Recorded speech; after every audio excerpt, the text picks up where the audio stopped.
Ranava Greenwich, where the dream of luxury and nature truly comes home. Ranava Greenwich, a home full of love and dreams.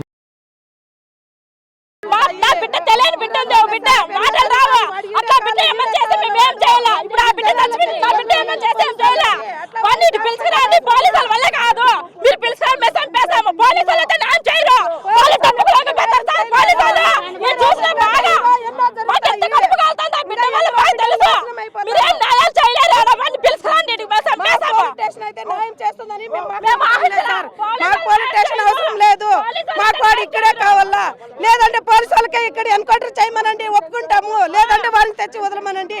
ఆడలే sir వారికి కండలు లంచుకి వారికి కారం పడి సల్లి చంపుతాం మరి వాడిని ఎట్లా ఆ బాబు చంపినాడు అట్లే చంపాలి వాడిని కూడా అంతే వాడిని ఎట్లా చంపినాడు ఆ బాబుని ఎట్లా చంపినాడు వాడిని కూడా అట్లే చంపాలి సార్ మీ వల్ల కాకండి ఇటు పెట్టుకొని మేమే చెప్పేస్తాం అంతే మా వల్ల అయితే మేము చంపేస్తాం ఇట్లే పిలుచుకొని రండి వాడిని అంతవరకు మాత్రం ఎవరు లేసేది లేదు ఏం కాదు మాకు న్యాయం చేయాలి అంతే పిలుచుకొని రండి వాడిని పిలుచుకొని వచ్చి మా దగ్గర మేమే ఇచ్చేస్తాం అంతే వాడిని రోహిత్ ఇక్కడ ఉన్న వారి డిమాండ్ ఎంత ఒక్కటే నిందితుడిని ఇక్కడికి తీసుకొచ్చండి మా దగ్గరే మేమే అతన్ని శిక్షిస్తామంటూ కూడా చెప్తున్న పరిస్థితి మొత్తం మీద చూస్తే ఇక్కడ మహిళలు కూడా తమ ఆవేదనను ఆగ్రహాన్ని వ్యక్తం చేస్తున్నారు మీరు చెప్పండి గవర్నమెంట్ మారిన తర్వాత గతంలో కూడా వైసీపీ గవర్నమెంట్ 5 ఏళ్ల పరిపాలన సాగించింది అదేవిధంగా రాష్ట్రం మొత్తం మీద కూడా వైసీపీ గవర్నమెంట్ ఎటువంటి దారుణాలు జరిగాయో అటువంటి దారుణాలు ఇప్పుడు ప్రస్తుతం ఉన్నటువంటి కూటమి ప్రభుత్వంలో పోలిస్తే చాలా వరకు తగ్గాయి కాకపోతే ఇటు మా అన్నమయ్య జిల్లా మదనపల్లి నియోజకవర్గం మాత్రం ముఖ్య కారణం ఇటువంటి సంఘటనలు కావచ్చు అదేవిధంగా ర్యాష్ డ్రైవింగ్ కావచ్చు వివిధ సందర్భాల్లో అన్ని విషయాల్లో పోలీసులు నడిపిస్తున్నటువంటి కేసుల విషయాలు చూస్తే ఇక్కడ ఎక్కువ గంజాయి వాడకం అనేది ఎక్కువగా ఉంది అది గతంలో ఇప్పుడు నేను చెప్పినట్లే కాదు ఒక 4 రోజుల ముందు కూడా చూస్తున్నారు అదేవిధంగా పోలీస్ డిపార్ట్మెంట్ డిఎస్పీ కానీ ఎస్పీ కానీ రిలీజ్ చేసినట్టు ప్రెస్ రిలీజ్తో కూడా మనం పోలిస్తే ఇదే విధంగా ఇక్కడ నుంచి ఒక హాఫ్ కిలోమీటర్ ఉంది హాఫ్ కిలోమీటర్ మీద కూడా మన 47 కేజీల గంజాయిని కూడా ఎర్రగడ్ల లోడ్ కింద కూడా తరలిస్తారు ఇప్పుడు మీరు వీళ్ళని ఏ విధంగా న్యాయం చేయబోతున్నారు ఏం లేదు ఇప్పుడు వాళ్ళకు 7 సంవత్సరాల బిడ్డ చనిపోతే వాళ్ళకి ఏ రాజకీయ నాయకుడు కానీ ఎవరు కానీ న్యాయం చేయలేరు ఇటువంటి విధంగా చేయలేరు ఇటువంటివి పునరావృతం కాకుండా అన్నమయ్య జిల్లాలో పునరావృతం కాకుండా ఉండాలంటే ఒకటి గంజాయిని అదేవిధంగా మార్నింగ్ టైంలో ఇప్పుడు 10 గంటల నుంచి మద్యం అమ్మకాలు అనేది రాష్ట్ర ప్రభుత్వం చేస్తుంది దానికన్నా ముందేనే ఇక్కడ మద్యం అనేది విచ్చలవిడిగా నడిపిస్తున్నారు ఇటువంటివికి అలవాటు పడిపోయిన యువత తన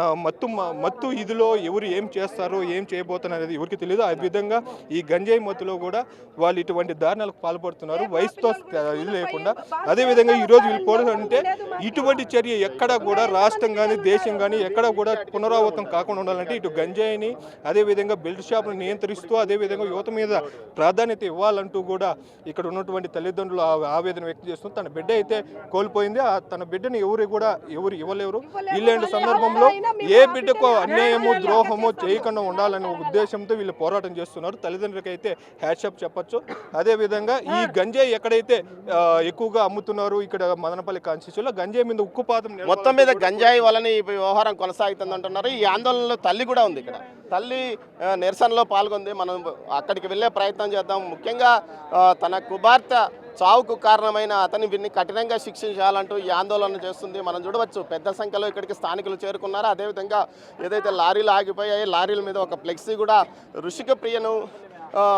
చంపిన నేరస్తుడికి ఉరిశిక్ష పడాలి బాధితులకు న్యాయం చేయాలంటూ ఆందోళన కొనసాగిస్తున్నారు ఇది మదనపల్లిలోని అన్నమయ్య సర్కిల్ ఇక్కడికి ఉదయం 9:30 నుంచి ఏదైతే విషయం తెలిసిన వెంటనే పెద్ద ఎత్తున స్థానికులు ఒక్కసారిగా ఇక్కడికి చేరుకొని ఆందోళన కొనసాగిస్తున్న పరిస్థితి